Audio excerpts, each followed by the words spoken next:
Welcome to the Parts Party. I'm Adriana. And I'm Ella. And this is your invitation to hang out with us and our beautiful guests as we explore the lived experience of internal family systems. We want to share in our common humanity as humans who have multiple parts within us, so we can show you what it really is to honour this model of therapy in our own lives. This is a place for IFS nerds, therapists, enthusiasts, or just anyone who wants to get to know their parts and their self a little better. So grab a soft drink for your little ones, a tea for your manager parts, and maybe something fancy for your firefighter parts. Because all parts are welcome.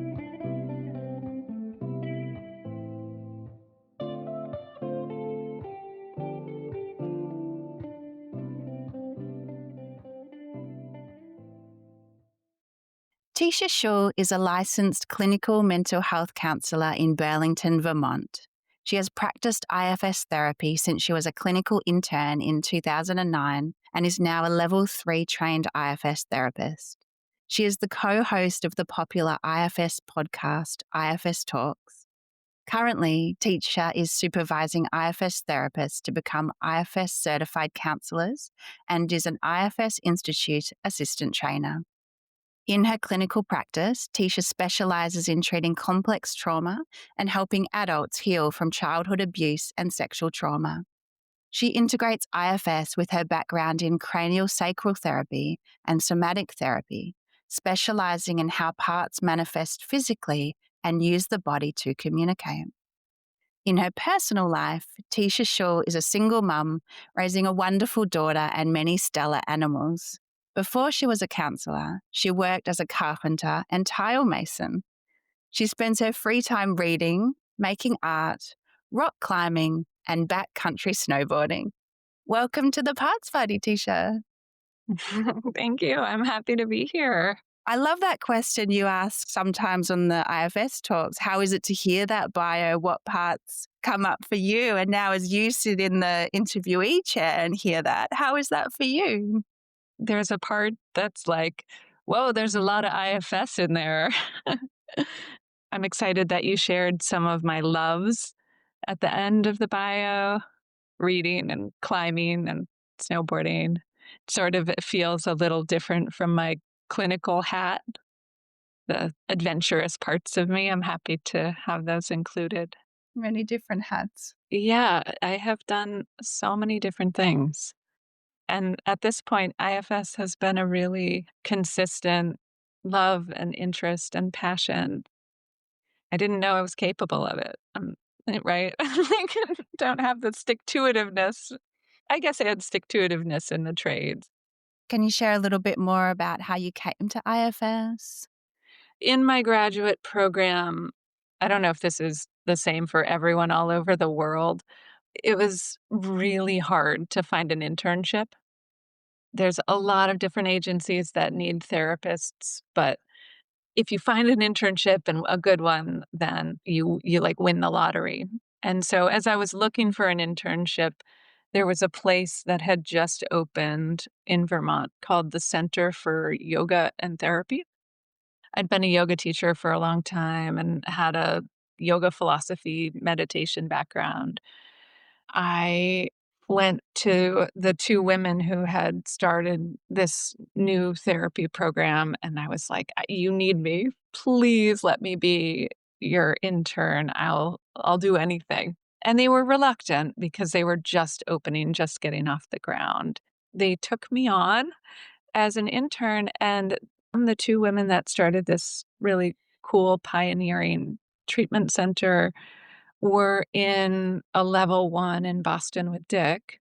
So all of our supervision was around IFS, learning the model, talking about the parts of us that came up with difficult client situations, of speaking for our parts in supervision group.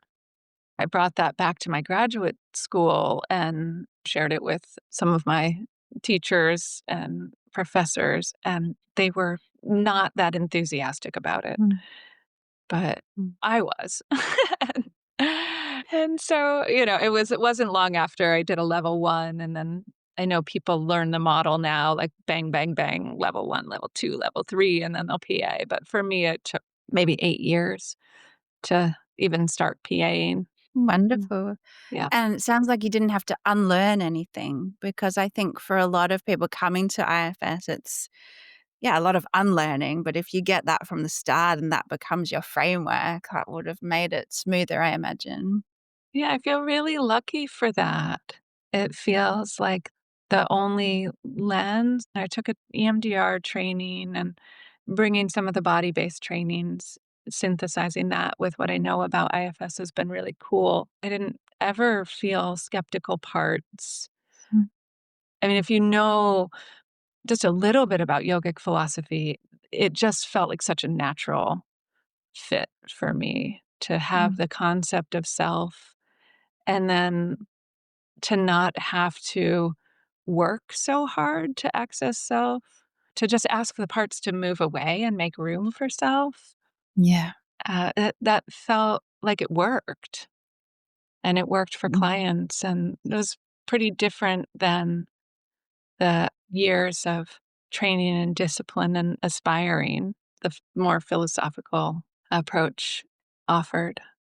Totally. Because the parts aspiring for self are in the way of self, those managers. They can Yeah, get us so far and show us glimpses, but as soon as they relax, well, there's nothing else but self. exactly. That's a great way to put it. Those parts can get in the way. They have aspirations of their own, which, might not feel like you'll ever reach anywhere. Yeah. Mm. And what was it like starting to engage with yourself as a system of parts rather than one fixed personality when you started delving into the world of IFS? That's a great question, Adriana. I feel like I was sort of faking it for a while.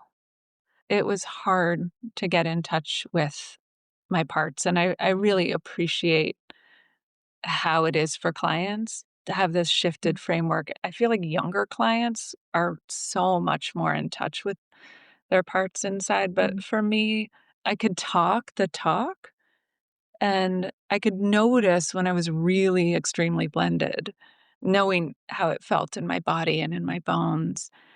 But I remember doing practice sessions with colleagues initially and really just kind of faking it. Like I'd think about an object and there were parts that were trying. And so it's taken a long Mm. time, my own work and just personal practice, just sitting down, being with what's coming up, just to know my system better. So it's been an evolution. Really, it's been an Mm. evolution.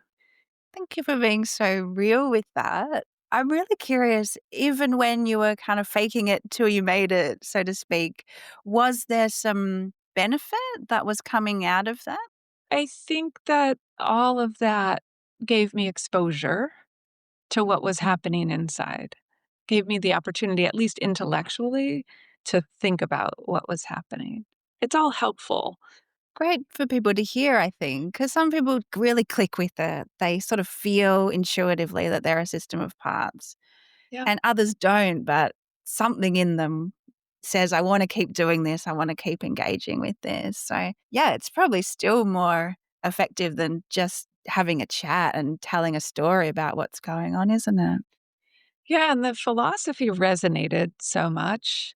Yeah, I could tell that I was different when I was around my mom, for example, than I was with my friends. Like, it was really clear that a different sense of being would show up. Like, I was able to identify different like states and ways of feeling. The idea of multiplicity felt right. But I do remember like it being much less tangible inside, which is funny Mm. because it really like, the model really clicked and was clicking for my clients that did a lot of powerful work. I appreciate you bringing this into this space because it sounds like there's a few different categories, for lack of a better word, of people. There are some that maybe it cognitively doesn't click, and so they just have difficulty getting into this idea of multiplicity in general. Whereas you're describing philosophically, cognitively, it made sense to you. And you're like, I'm so on board with this. But experientially, there was something going on where it was just not clicking in that sort of sense. Yeah, I so appreciate that being brought in, because I know of some people as well that say IFS doesn't work on me, or even sometimes you can be in, say, a level 1 and you're watching people have these, quite frankly, sometimes insane transcendental experiences in the demos. And you might go inside and try and do that yourself during the practice sessions and go, I'm not having that at all. And the therapist might say, ask your part. And you might go, nothing's going on inside when that happens, when you prompt me in that way. I'm wondering, what was it like to fake it, and what did it feel like when that shifted for you?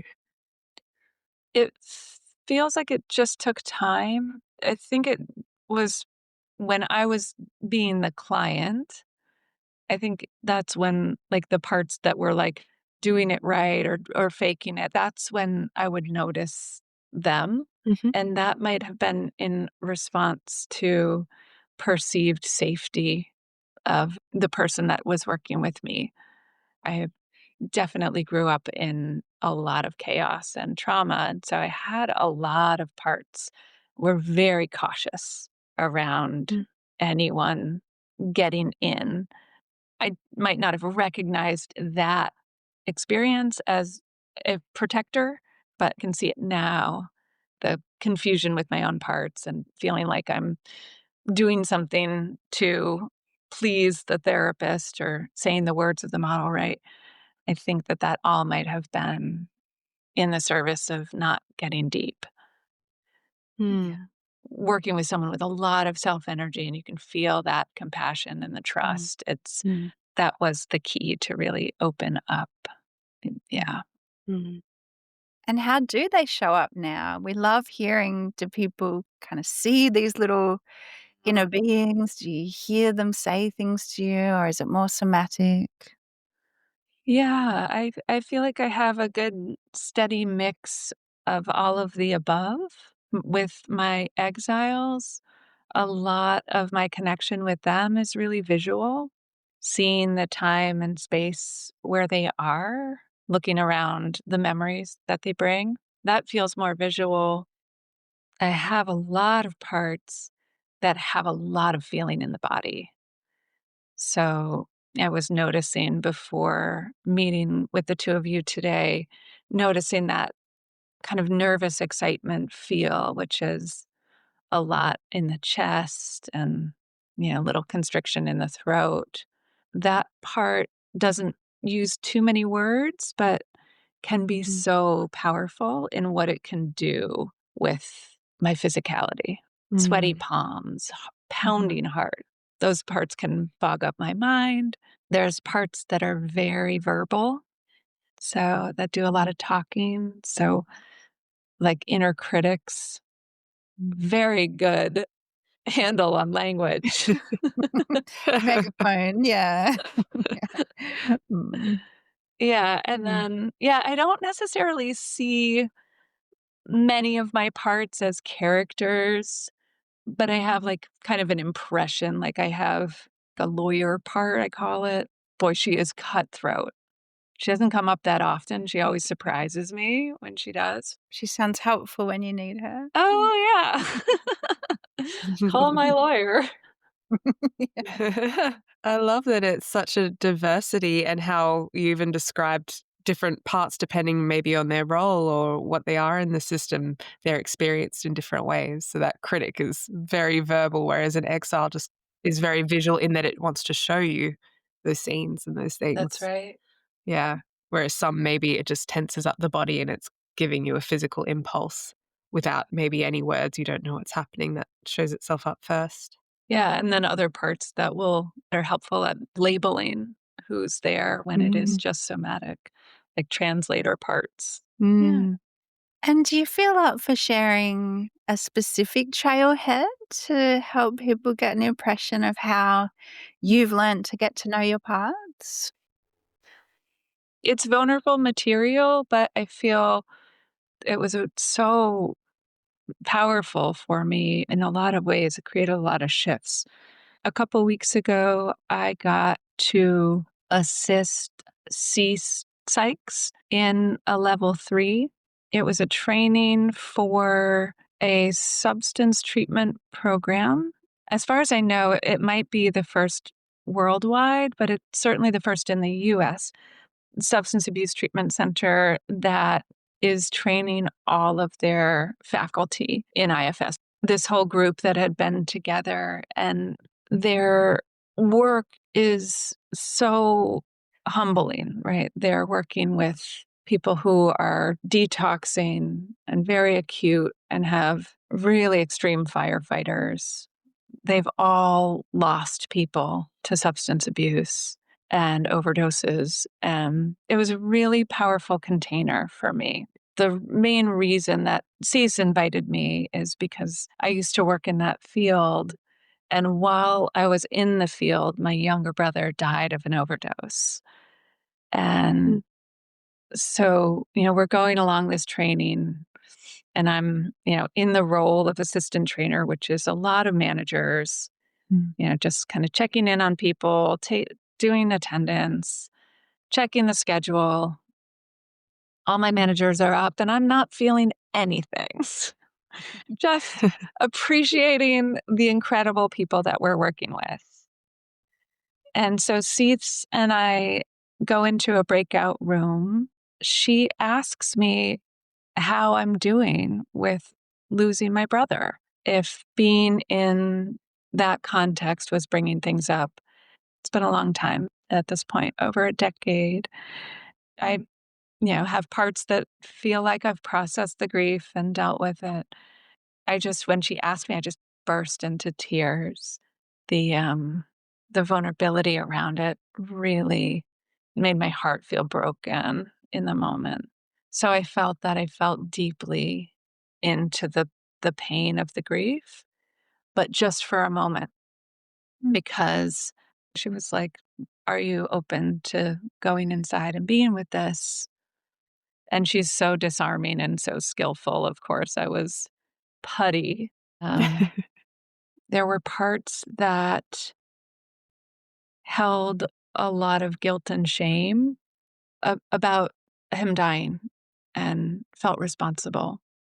And there were parts on the other side of that polarity that knew how much bullshit he had put me and everyone through, and knew that I had limits of what I could do to support him and save him, essentially. Cease invited me to have that polarity seen at a table. The intensity of the guilt, yeah, it's a mix of somatic and a lot of shoulds and feeling responsible, like I should have done something different. Yeah, in my body, it feels like a big stuckness and pit in the stomach, and the parts on the other side, they have more of like a fired up energy. You know how there's that energy that the fight response gives you of enough. I can't, I can't help him.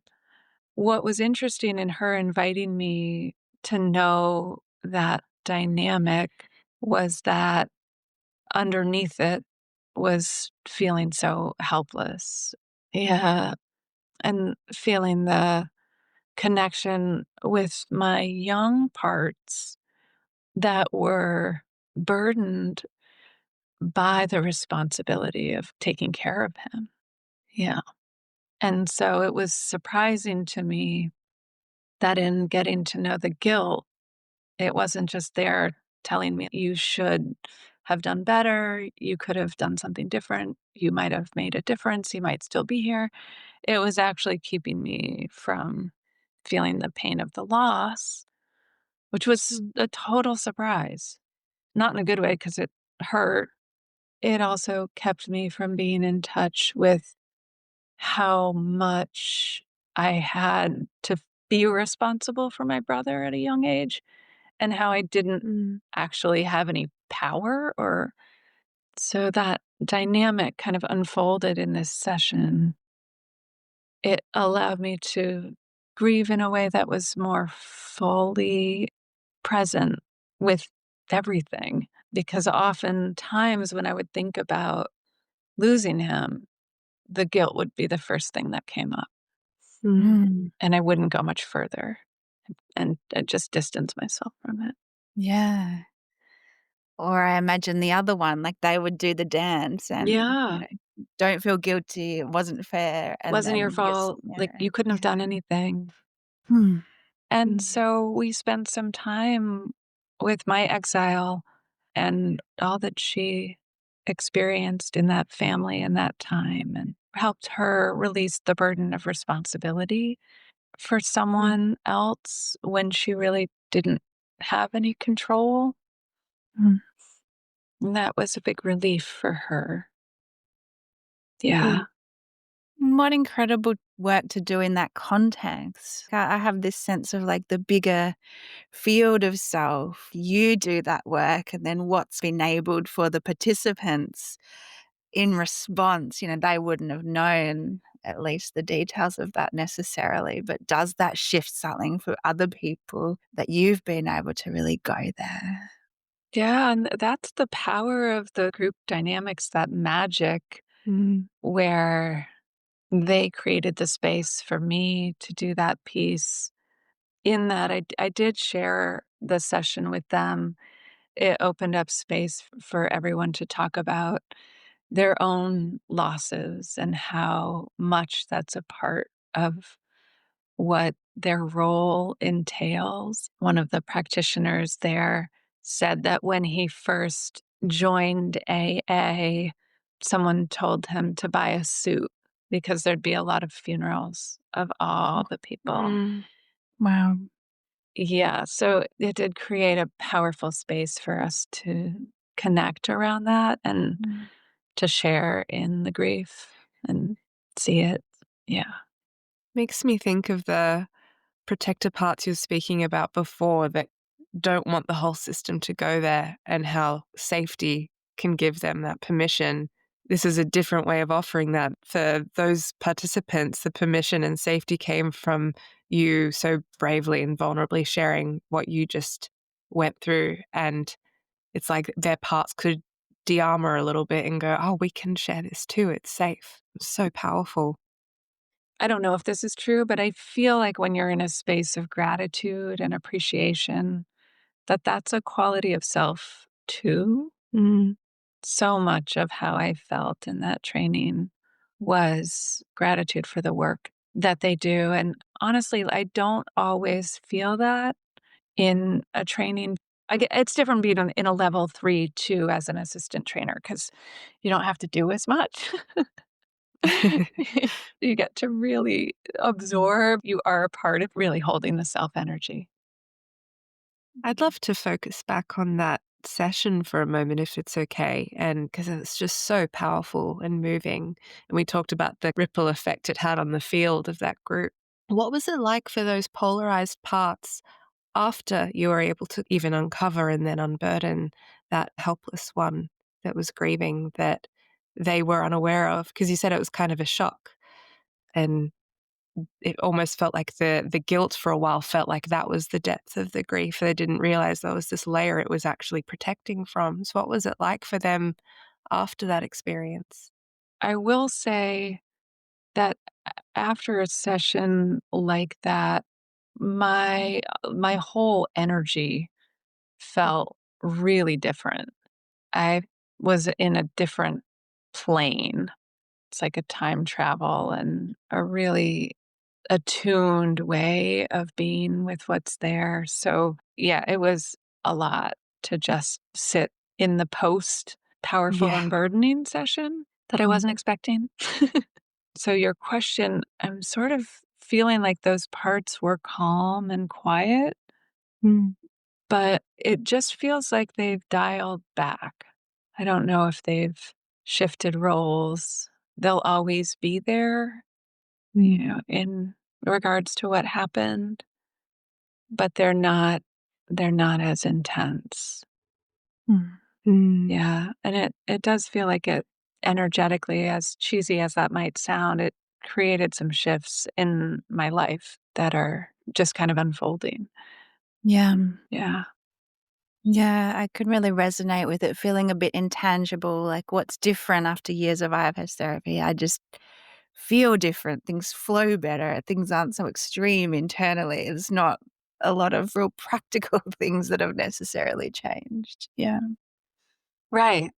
Yeah. Mm. Yeah. I feel more at peace with the loss. Mm. Mm. Yeah. What a gift. Yeah. And you spoke a little of self as gratitude, appreciation. I wholeheartedly agree. How else do you know that there's a fair bit of self energy around, or how would you Mm. conceptualize or experience self, Tisha? I feel like I experience it the strongest when I'm in an IFS training, and it feels like connection, hope, Mm. and it shifts the way I engage with the world outside of the IFS community. I have a funny story about really beaming with self energy if you want to hear it. Please. Sounds fun. I'm a fairly outgoing person. I also have like a lot of parts that feel like an outsider. I think it was in my level 2. I was in Watertown, Massachusetts. Yeah. It's notorious for aggressive driving. Anywhere in the US, it's like the most aggressive driving, like people Wow. flipping you off, swearing at you, la la la. That sounds so terrifying for my driving parts. I'm No, freaking out. Yeah, I know. I've been here in It's Australia. Boston, and it's like it was built for horse carriages, I think. It wasn't built for all the Mm. cars and the highways, Mm. and so it's just not designed very well. It was a level 2 with Dick, and I don't know what we had gone over, but I was just feeling that energy of deep confidence and connection, and I was kind of spaced out, and I rear-ended someone while driving, just driving away from the training. I rear-ended someone, and so, I'm in a car accident, and the guy pulls over to the side of the road. I pull over behind him, and he is like this big Boston gruff guy with an old fancy car, and I just walked up to him and threw my arms around him. I gave him a big hug, and I said, "I'm so sorry that that happened." And I, like, Yeah. held his shoulders and looked in his eyes, and I was like, "What do you need right now?" Right? "What do you need from me right now?" Like we would with an exile that's had a trauma. And it totally disarmed him, and he was just like, Yeah. "Uh, I think I'm okay. I think my car is okay." But he shifted from, like, this rage, and I mean, I wouldn't anticipate that reaction out of me if I wasn't just coming out of that space. Yeah, you can't fake that, I think. Yeah, No. that would have had to be genuine to have that Mm. effect, but Mm. what an incredible Yeah. example of the, micro and the potential macro of the more people that can really Yeah, embody self, how can we really Mhm. shift the way we relate to each other globally, and yeah. right. Like, how can we have those challenging interactions with love at the basis? Mm. Yeah. I Yeah. love that. Thank you, Tisha, that's hilarious and just Yeah. gorgeous. I'm just imagining him telling that story for years to come every Christmas. I know, and I had, like, my hair in braids, and I was like, yeah, it's all sunny. Yeah. Mm. I think the best way to describe my experience with self is when there's not a part that's blended. Mm. Yeah, just Mm. feeling calm and cool and grateful, but parts blend all the time. Yeah, that's part of being human, right? We can't help that one. What's it like for you somatically, even noticing when you're blended and then noticing if there's any difference when you maybe unblend or are in self? Yeah. Gosh, it's that one is hard to find words for.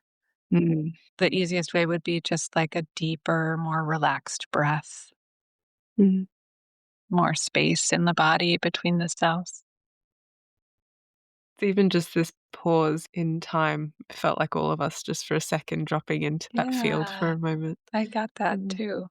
sometimes it can be hard to try to describe to people. Instead, it is flinging your arms around someone, not just after rear-ending them or something that's communicated in just energy and presence with someone. I love how it's that simple. We can really get in our heads about it.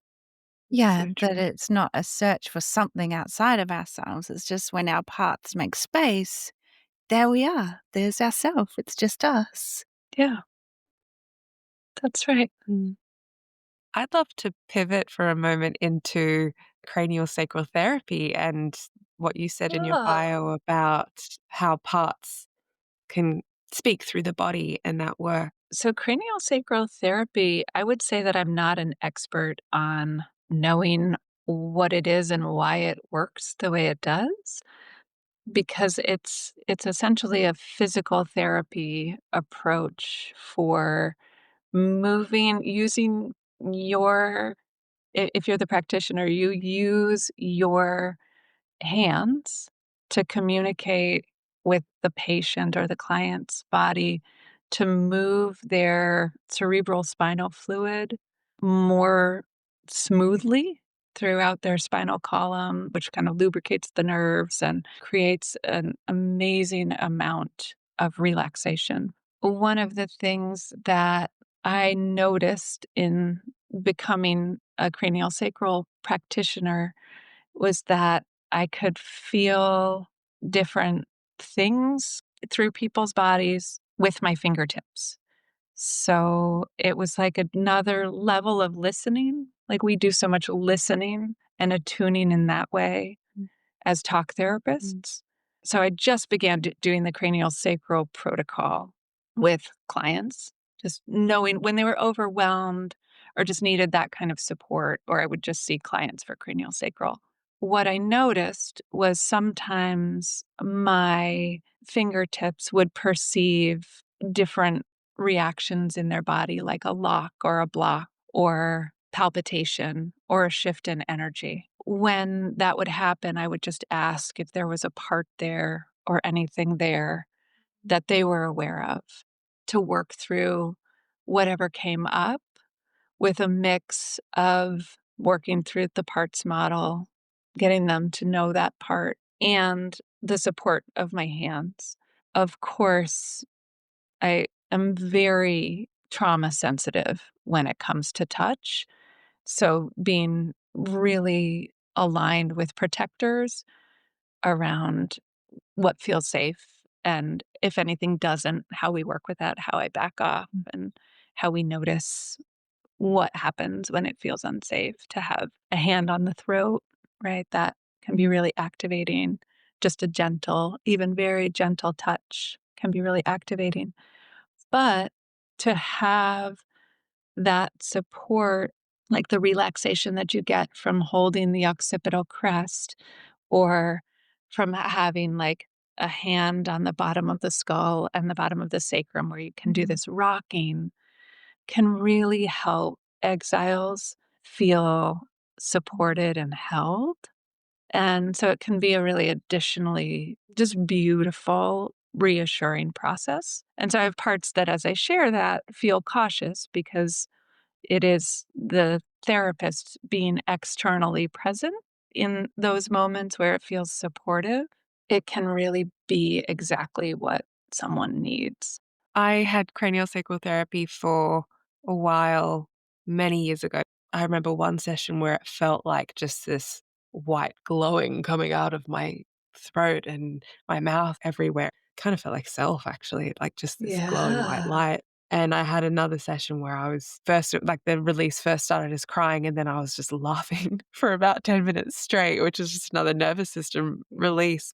Really powerful work, very interesting. But I'm very fascinated by the integration of parts. Yeah, I kind of wish that she had known about that, or even I had known about that back then. Because, yeah, that would have been very interesting to notice when there's that block, or when you feel something there, whether it is a part or not, that holding that interference pattern or that response. Right, and if it doesn't let go, to ask it why. What do you need? Why are you here? What are you doing? What are you protecting? To bring curiosity in. Yeah, it's pretty magic. You mentioned, Tisha, some caution. I don't know if it's this way in the States, but my accrediting body, I can't touch people. Certainly, you can't do body work and therapy. There's really good reasons for that. Obviously, there's been a lot of harm, and Yeah. there is risk when people are vulnerable, and yet there's so much possibility for healing Right. when, like you said, just that hand of reassuring and nurturing. I read in Susan McConnell's book, The Neglect of Not Touching. If that was really the wound, it can be healed that That's way. right. So, yeah, I think we have a lot more to go in this area of how these can be safely integrated. Yeah, with any fear, I feel like there's value in moving towards it and understanding the fear rather than just having the fear be the stopping point. I remember in that integration early on, there was a counselor who was in my practice who was like, "Oh my God, I would never touch my clients." Like Mm. that, like I completely understood that. Yeah, I felt the cranial sacral integration could create so much more space for healing. And also, like, Mm. the parts that come up when you're on a table with your skull being held, it gives access to a different aspect of your system than the parts that are sitting, engaging with a therapist in a couch or a Yeah. chair. It's a really incredible way to work with people. I want that for me. Yeah. Mm, So yeah. imagine. Yeah, I'm like, maybe I should reach out to that person again. Uh-huh. That's right. Mhm.